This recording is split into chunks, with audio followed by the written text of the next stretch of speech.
Okay, so here the idea is to print the ASCII of input. This program that print the ASCII value of the entered data, whatever the data it is. It can be your number, it can be your character, it can be a special character, right? So very first I have simply added three libraries, stdio.h and conio.h. We know this is a new library.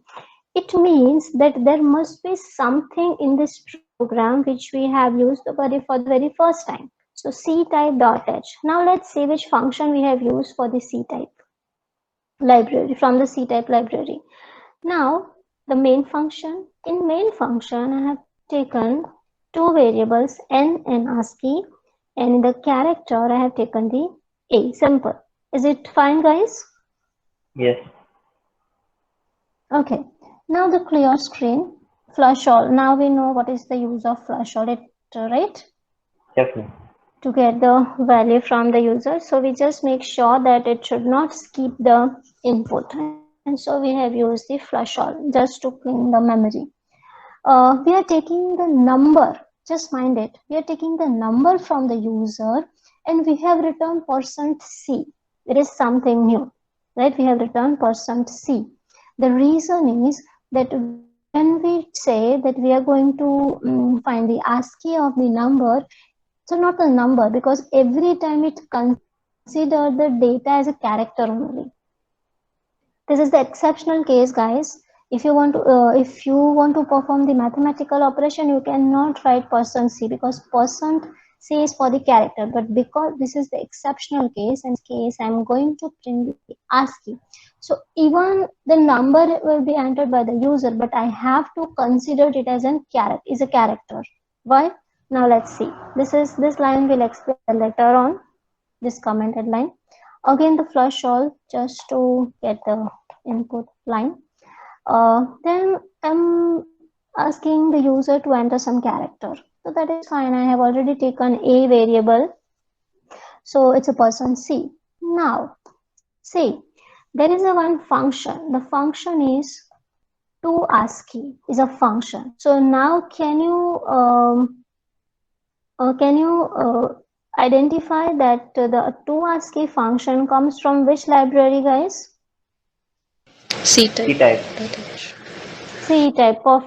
Perfect. So the toASCII is a function which belongs from the C-type library, and this function takes one value in the parameter. So I want to find the ASCII of the n, the digit. So I have just mentioned the n inside the brackets, and whatever the ASCII value I'll get as a return value, it will be stored in the ASCII variable.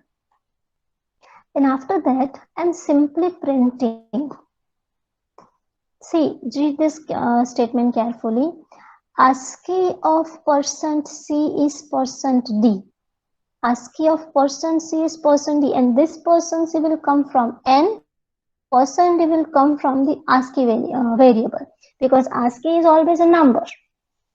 Next, the ASCII of %c is %d, similar, but here I am going to print the a, right? So there are two different ways to print the ASCII. Normally in number case, in the digits, you need to use the toASCII function for the numbers. But if you want to print the ASCII of character, you can directly write this statement.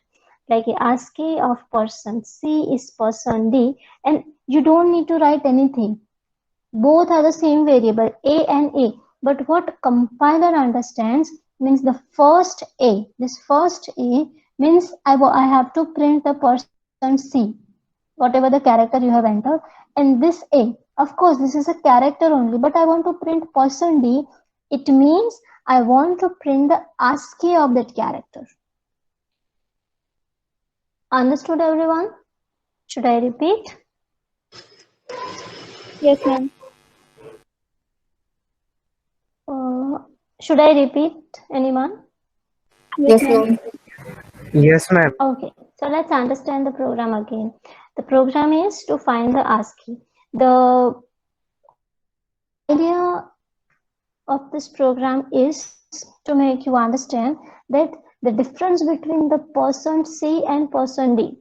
We know that the % is for the %C is for the character and % is for the integer. But when we are working with the ASCII data or the ASCII value, means every time we consider each and every value as a character. Either it's a 1, 2, 3 or a ABCD or any special character. So here what I did, I simply did the %C, because what it will do, whatever the number I will insert, it will convert it into the character. How? Now let's see. See guys, suppose I am saying 23 and suppose I am saying 23 and suppose I am saying 23. All are same or different? Different. Different, right? Different, right? Means this is number. This is string. And it will String. and this will work character. Character. Right? But the case is here I cannot take 2 digits. It should be 1 only. So here we have the characters. So similar way, if I write this way. So 2, it's a number, it's a string, and it's a character. So when you take or print the number with the %C, it means we are talking about its ASCII value. Means it will automatically consider it as a character. So what we did here, after these lines, okay. So I hope this portion is clear to everyone. Printf and this one. Yes, right? Why we have written %C? Only because we want to consider the entered number as character. We don't want that number behave like a number. No, we want that it should behave like a character, and that's why we have written %C over. This is an exceptional case, guys. Not in every case, only for the ASCII related things. It might be possible that it comes. So suppose it is not, your compiler is not does not support this scanf, then go for this statement, n is equal to getch. Instead of the scanf, just use the n is equal to getch. Now this is a simple statement. Simply printf and scanf, we are just entering the character and storing into variable a. Now there are 2 different methods that we can print the ASCII. The one is toASCII function, which takes one parameter, that's the number. See, if I want to find the ASCII of any number, I have to use toASCII function, right? So whatever the number you have, just write it in the brackets and store the answer in some variable, and then you can simply print it. But if it's a case of character, a is a character, in that case you don't need to use the toASCII function. You can directly write down that the first a will print the character and the second a will print the ASCII of that particular character. Understood, everyone? Yes, ma'am.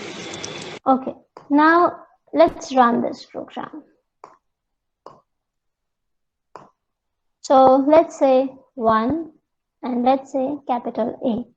So ASCII of 1 is 49 and ASCII of capital A is 65. If you want to write down, just write down in your notebook, because these are the starting points. ASCII of 1 is 49 and ASCII of capital A is 65.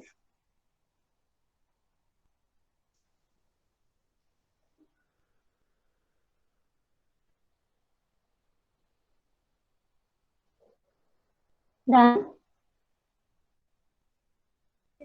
Okay. Now just notice this thing. I'm running the program again. I'm taking 2 and capital B. Now what happens? ASCII of 2 is 50 and capital B is 66. What does it mean? That you just need to add the +1, +1, +1. Right? So you just need to remember the ASCII of 1 and capital A and small a. Rest of all ASCII you can calculate. Easy, guys? Yes, ma'am. Yes. Yes, ma'am.